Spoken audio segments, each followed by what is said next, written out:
एक संत बरसाने में रहते थे और हर रोज़ सुबह उठकर यमुना जी में स्नान करके राधा जी के दर्शन करने जाया करते थे।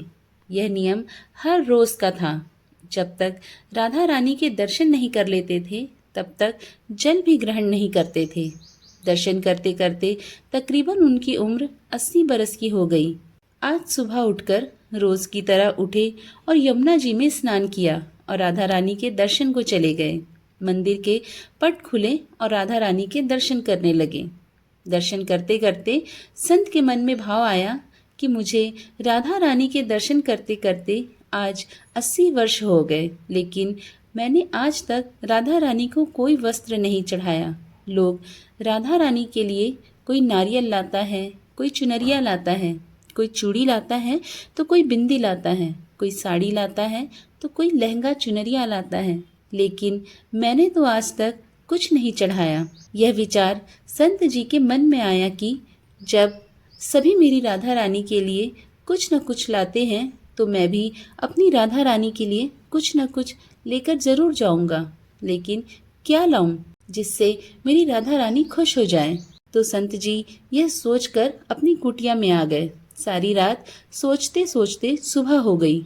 उठकर स्नान किया और आज अपनी कुटिया में ही राधा रानी के दर्शन और पूजन किए। दर्शन के बाद मार्केट में जाकर सबसे सुंदर वाला लहंगा चुनरिया का कपड़ा लाए और अपनी कुटिया में आकर के अपने ही हाथों से लहंगा चुनरिया को सीला और सुंदर से सुंदर उस लहंगे चुनरिये में गोटा लगाया।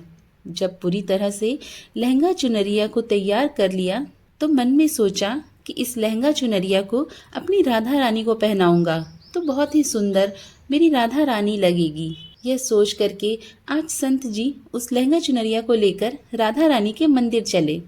मंदिर की सीढ़ियां चढ़ने लगे और अपने मन में सोच रहे हैं, आज मेरे हाथों के बनाए हुए लहंगा चुनरिया राधा रानी को पहनाऊंगा तो मेरी लाडली खूब सुंदर लगेगी। यह सोचकर जा रहे हैं। इतने में एक बरसाने की लाली आई और बाबा से कहती है, बाबा आज बहुत खुश हो, क्या बात है?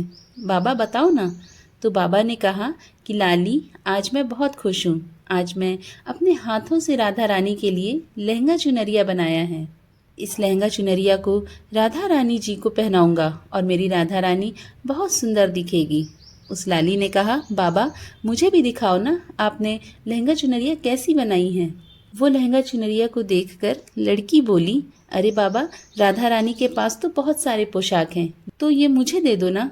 तो महात्मा बोले कि बेटी मैं तुमको दूसरी बाजार से दिलवा दूंगा, ये तो मैं अपने हाथ से बनाकर राधा रानी के लिए लेकर जा रहा हूँ, तुमको और कोई दूसरा दिलवा दूंगा। लेकिन उस छोटी सी बालिका ने उस महात्मा का दुपट्टा पकड़ लिया, बाबा मुझे ये दे दो। पर संत भी जिद करने लगे कि दूसरी दिलवाऊंगा, ये नहीं दूंगा। लेकिन वो बच्ची भी इतनी तेज थी कि संत के हाथ से छुड़ा लहंगा चुनरिया को छीनकर भाग गई।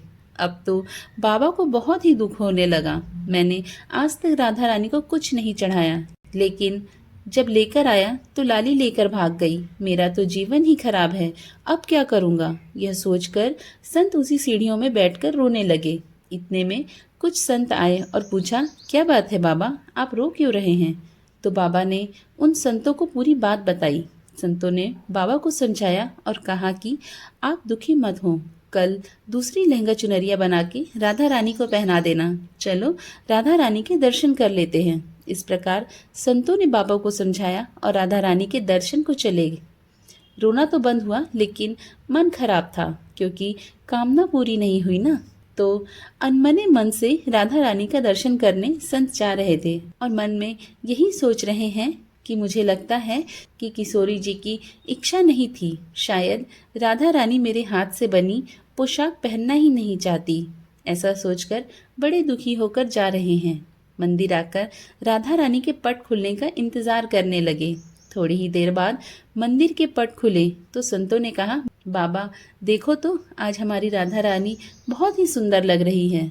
संतों की बात सुन करके जैसे ही बाबा ने अपना सिर उठाकर देखा तो जो लहंगा और चुनरिया बाबा ने अपने हाथों से बनाकर लाए थे वही आज राधा रानी ने पहना था। बाबा बहुत खुश हो गए और राधा रानी से कहा, राधा रानी, आपको इतना भी सब्र नहीं रहा, आप मेरे हाथों से मंदिर की सीढ़ियों से ही लेकर भाग गई, ऐसा क्यों? सर्वेश्वरी श्री राधा रानी ने कहा कि बाबा, आपके भाव को देखकर मुझसे रहा नहीं गया और ये केवल पोशाक नहीं है, इसमें आपका प्रेम है, इसलिए तो मैं खुद ही आकर के आपसे ये लहंगा और चुनरिया छीन कर भाग गई थी। इतना सुन करके बाबा भाव विभोर हो गए और बाबा ने उसी समय किशोरी जी को धन्यवाद किया। आशा करती हूँ आज की आपको ये सच्ची घटना पसंद आई होगी। पसंद आई हो तो लाइक कर दें, चैनल पर नए हो तो सब्सक्राइब कर लें, साथ ही नोटिफिकेशन बेल ऑन कर लें जिससे मेरे आने वाली वीडियो की जानकारी आपको प्राप्त होती रहे। राधे राधे।